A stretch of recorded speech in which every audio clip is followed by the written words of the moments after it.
brought to you by Candid.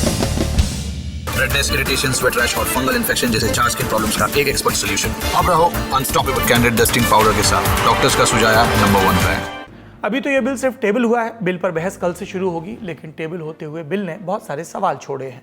कैसे ये bill प्रकाश में आया, नेताओं के पहले के क्या प्रयास थे और उस समय ये प्रयास क्यों फेल हुए। राजनीतिक कहानी शुरू होती है राजीव गांधी के कार्यकाल से, लेकिन उनके उससे पहले 1971 में कुछ ऐसा हुआ जो महत्वपूर्ण है आपके लिए जानना। इस बरस भारत सरकार को दबी जबान में ही सही पर लिखित में स्वीकारना पड़ा कि देश में महिलाओं के पास समानता नहीं है। इंदिरा गांधी की सरकार थी, तब भारत सरकार के पास संयुक्त राष्ट्र से एक चिट्ठी आई। इसमें पूछा गया कि साल 1975 में पड़ने वाले अंतर्राष्ट्रीय महिला वर्ष के पहले महिलाओं की आपके देश में क्या स्थिति है। शिक्षा और समाज कल्याण मंत्रालय ने तब एक कमेटी बनाई। इसने रिपोर्ट बनाई जिसका शीर्षक था टुवर्ड्स इक्वालिटी, यानी बराबरी की ओर। रिपोर्ट का शीर्षक ही बताता है कि तब देश में महिलाओं की स्थिति बराबर नहीं थी, पर इसकी ओर जाना था। इस रिपोर्ट में यह बात लिखी गई कि भारत लैंगिक बराबरी को लेकर अपनी संवैधानिक जिम्मेदारी उठाने में विफल रहा है। यानी इस देश में ऐसे मौके भी आए जब सरकारों ने लिखित में अपनी कमियों को स्वीकार किया। इसके बाद जुगत शुरू हुई। राज्यों ने इस पर विचार करना शुरू किया कि पंचायत और निकाय चुनाव में महिलाओं को आरक्षण मिले। फिर साल 1987 में जब राजीव गांधी की सरकार थी तो उन्होंने इस पर काम करना शुरू किया। एक कमेटी बनाई। इस कमेटी में 14 मेंबर थे। इसे लीड कर रही थी केंद्रीय मंत्री मार्गरेट अल्वा। अगले साल यानी 1988 में इसने रिपोर्ट दाखिल की जिसमें 353 सुझाव थे। एक सुझाव था कि चुनाव में महिलाओं के लिए आरक्षण शुरू किया जाए। फिर साल 1989 में राजीव गांधी की सरकार ने यह विधेयक पेश किया, नगर पालिकाओं और पंचायतों में महिलाओं को 1/3 आरक्षण देने के लिए। बिल लोकसभा में पास हो गया। राज्यसभा में राजीव सरकार इसे पारित नहीं करा पाई और फिर उसका कार्यकाल पूरा हो गया। फिर राजीव के सक्सेसर के तौर पर जब 1991 में नरसिम्हा राव आए, कांग्रेस के प्रधानमंत्री, तब उन्होंने अपनी सरकार में इस प्रावधान को आगे बढ़ाया और साल 1993 में उन्होंने ये बिल प्रस्तुत किया। ये राजीव गांधी वाला बिल था जिसे आगे बढ़ाया गया और इस बार ये दोनों सदनों में पास हो गया। पंचायत और पालिका के स्तर पर महिलाओं को 1/3 आरक्षण मिलने लगा। ये बातें कांग्रेस नेता जयराम रमेश ने अपने एक्स खाते पर भी लिखी। इसे पहले ट्विटर बोलते थे। उन्होंने 17 सितंबर को पोस्ट की और एक बात और नत्थी की कि कांग्रेस वर्किंग कमेटी ने सरकार से महिला आरक्षण बिल पेश करने की मांग की है। बात आगे बढ़ती है। ध्यान रहे, अभी तक हो रही कार्रवाइयां ग्राम पंचायतों और नगर पालिकाओं तक ही सीमित थी। विधानसभा और संसद की बात शुरू नहीं हुई थी। पर यह कब शुरू हुई? साल 1996 में देवेगौड़ा सरकार थी। सरकार ने सदन में बिल टेबल किया। ये बिल आज पेश किए गए बिल का आधार था, क्योंकि इसमें कहा गया था कि लोकसभा और विधानसभाओं में 1/3 सीटें महिलाओं के लिए आरक्षित हों। बिल सेलेक्ट कमेटी के पास गया, दोनों सदनों में पेश हुआ, पर पास नहीं हो पाया। लेकिन इस साल जेडीयू नेता शरद यादव का बयान कुछ आया जो चर्चा में रहा। शरद यादव ने कहा था कि आप परकटी महिलाओं को सदन में लेकर आना चाहते हैं। सफाई आई कि शरद यादव का आशय एलीट महिलाओं को लेकर था। ध्यान रहे, तब शरद यादव जनता दल के नेता थे।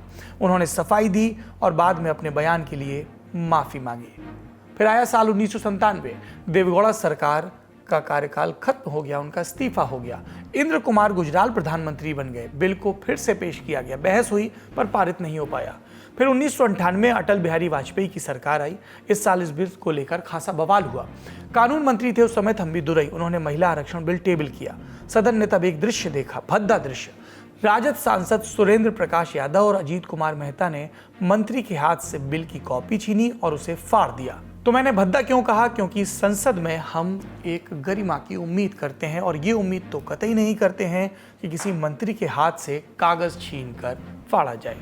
बहरहाल इस बिल पर बहस होती रही।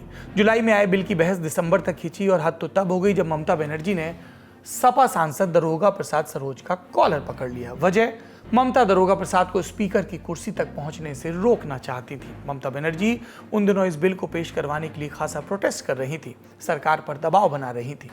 फिर साल 1999 में वाजपेयी सरकार अविश्वास प्रस्ताव हार गई, सरकार गिर गई, बिल लैप्स कर गया।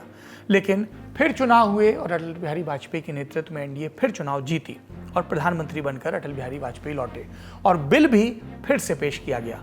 तब कानून मंत्री थे वरिष्ठ वकील राम जेठमलानी। एक बार फिर से बहस शुरू हुई पर एक राय नहीं बन सकी। चुनाव आयोग ने भी पार्टियों से राय मांगी, कहीं से एक मत नहीं बना। और उसके बाद असफलता हाथ लगी। पर बार बार हो रही इस असफलता के पीछे कोई कारण तो होगा। एक बड़ी वजह पिछड़ी जातियों की महिलाओं को आरक्षण देने का मुद्दा। दरअसल जब भी इस बिल पर गतिरोध हुए तो सपा या आरजेडी जैसी क्षेत्रीय पार्टियों ने ये मांग उठाई कि महिलाओं को SC ST कोटे में आरक्षण देने की बात तो बिल में कही जा रही प्रस्तावित, लेकिन OBC महिलाओं के लिए कोई बात नहीं है। इससे संसद में OBC जातियों का प्रतिनिधित्व घटेगा। आज भी समाजवादी पार्टी, बहुजन समाज पार्टी और राष्ट्रीय जनता दल जैसी पार्टियों ने यही मांग दोहराई। पर हम अभी की स्थिति पर आए उससे पहले बिल के इतिहास को एक पड़ाव और आगे बढ़ाते हैं। साल 2008, अब तक अटल बिहारी की सरकार जा चुकी थी, मनमोहन सिंह की सरकार आ चुकी थी। एक बार UPA सरकार ने इस बिल को आगे बढ़ाना शुरू किया। राज्यसभा में बिल को पेश किया गया और साल 2010 में ये बिल राज्यसभा से पारित हो गया। लेकिन इस बिल को UPA के भीतर के ही दलों के विरोध के चलते लोकसभा में पेश नहीं किया जा सका। घटक दलों को इससे दिक्कत थी। क्या दिक्कत, जो थोड़ी देर पहले बताई। लालू मुलायम जैसे साथी इस मत पर UPA से दूर हो गए कि OBC महिलाओं के लिए अलग से रिजर्वेशन नहीं है। ममता बनर्जी भी अपने कारणों से गठबंधन से अलग हो गई। भाजपा और लेफ्ट ने इस बिल पर कांग्रेस का साथ दिया। चुनाव हुए 2014 में। इसके बाद कांग्रेस हार गई, लोकसभा खत्म हुई, बिल उसी के साथ लैप्स कर गया। लेकिन रोचक है उस समय हुई बहसें। देखिए उन नेताओं को और उस समय की दलीलों को। पार्टी जो हम लोगों की आशंकाएं थी और जो हम लोगों ने कहा था कि पार्टी कांग्रेस के उस जाल में फंसती जा रही है जिनको डाइल्यूट करने के लिए उसने ओमन रिजर्वेशन जो बिल है उसको संसद में लेके आई है। सच्चाई यह है कि कांग्रेस उस बिल को पास कराना ही नहीं चाहती। अगर वो चाहती तो 98 में, 99 में कांग्रेस उसको सपोर्ट करती। कांग्रेस ने कभी सपोर्ट नहीं किया। आज वो इसलिए लेके आई है कि महंगाई जैसे जुड़े हुए आम आदमी से जुड़े हुए मुद्दे को डाइल्यूट किया जाए।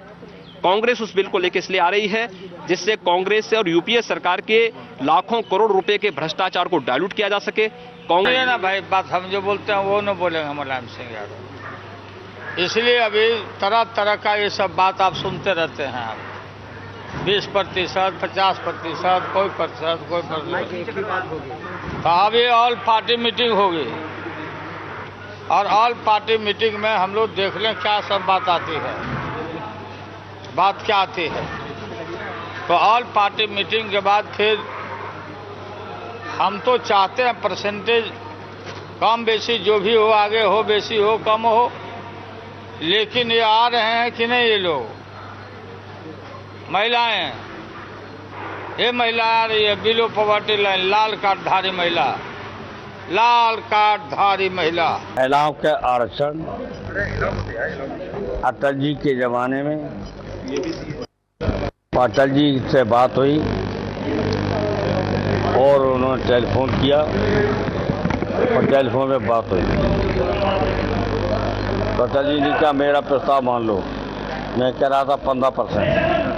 अटल जी ने कहा अच्छा 20% मान लीजिए और आपकी बात ये माने ले, हमारी 20% मान लो, आपकी बात पार्टी का आरक्षण मैं कर लूँ। हो गया फैसला। फैसला जब हो गया तो सब पार्टियां मान गई।